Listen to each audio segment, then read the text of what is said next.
Oi pessoal, tudo bem com vocês? Sejam bem-vindos ao meu canal. Gente, a mensagem de hoje ela é muito interessante, porque nós vamos entender um pouco sobre o que é santidade e o que é o ser separado em Cristo. Então vamos lá. É importante que os cristãos entendam o que é santidade. Então vamos entender o que é santidade.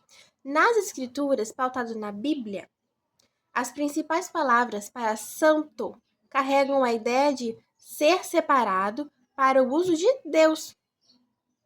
Ser separado para Deus.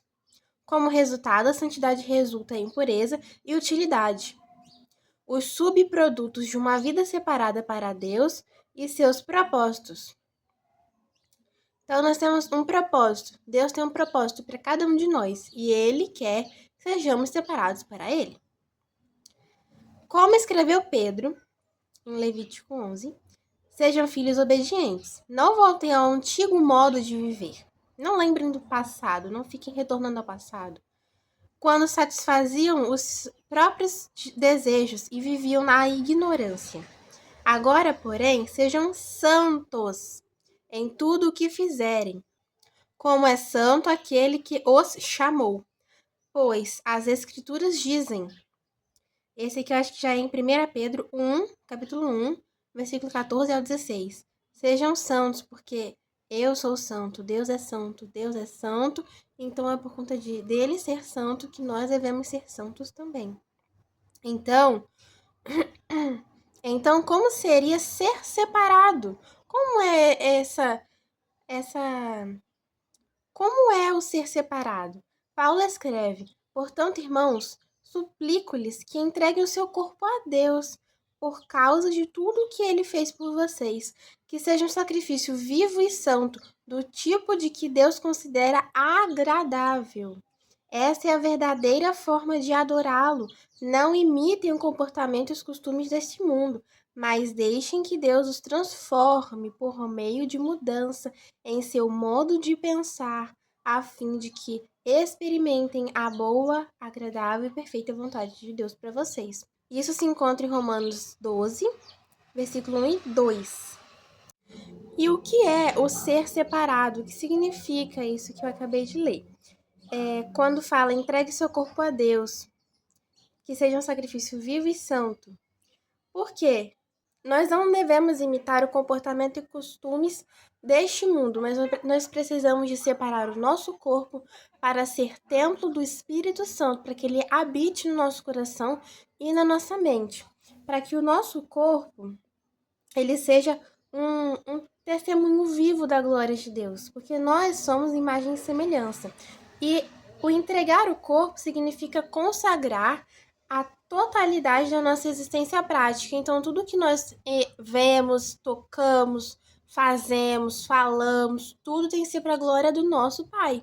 Então, nós não devemos falar palavras torpes, imaginar coisas ruins, nós não devemos pensar em coisas ruins, desejar coisas que não devemos. Devemos pensar coisas boas, imaginar coisas boas, ler a Bíblia, louvar, porque isso nos ajuda muito a continuar firmes com o nosso Pai Celestial aqui na Terra, até a volta dele. O nosso corpo, ele é um instrumento pelo qual nós expressamos o amor de Deus.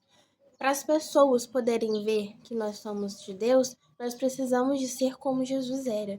Nós vemos aqui como Paulo descreve a distinção, como os cristãos são chamados a viver em Cristo. Ele mostra aqui como que Deus quer que nós possamos viver mesmo, como o corpo totalmente que Ele possa usar da forma que Ele necessita para que as pessoas vejam que Ele está em nós, sabe? Ele tem que estar em nós. Nós devemos refletir a imagem e semelhança do nosso Pai Celestial. Aqui fala, ó, um sacrifício vivo e santo do tipo que Deus considera agradável. Não imita o comportamento e os costumes deste mundo, mas deixem que Deus os transforme por meio de uma mudança em seu modo de pensar. Não podemos fazer isto baseados em nossa própria sabedoria. Nós não conseguimos fazer isso.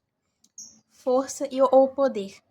É só quando permitimos que Deus haja em nosso coração, nós devemos permitir, abrir a portinha do nosso coração e falar: Deus, entra no meu coração, na minha mente, para que o Senhor possa agir da melhor forma na minha vida, que eu possa melhorar e que eu possa refletir a tua imagem e semelhança. Que Deus age em nosso coração por meio do seu Espírito, que podemos viver de maneira que se harmonize com o Santo que nos redimiu. Essa é uma maravilhosa mensagem. Então, que possamos viver em Cristo Jesus da melhor forma, deixar que Ele esteja no nosso coração, para que nós possamos ser pessoas santas, santificadas, que nós possamos ter a santidade de Deus em nossa vida e que nós possamos ser separados por Ele, porque cada um aqui na Terra tem um propósito. E se Deus permitiu que você nascesse, que você esteja aí comigo escutando essa palavra, é porque Ele tem um propósito para a sua vida. Então, não deixe de estar com Cristo. Deixe Ele no seu coração. Beijo, pessoal. Até o próximo vídeo. Espero que vocês tenham gostado dessa mensagem. E mande para alguém que tenha dúvida o que é santidade, como ser separado por Cristo. Beijo, pessoal. Até o próximo vídeo. Manda esse vídeo para alguém.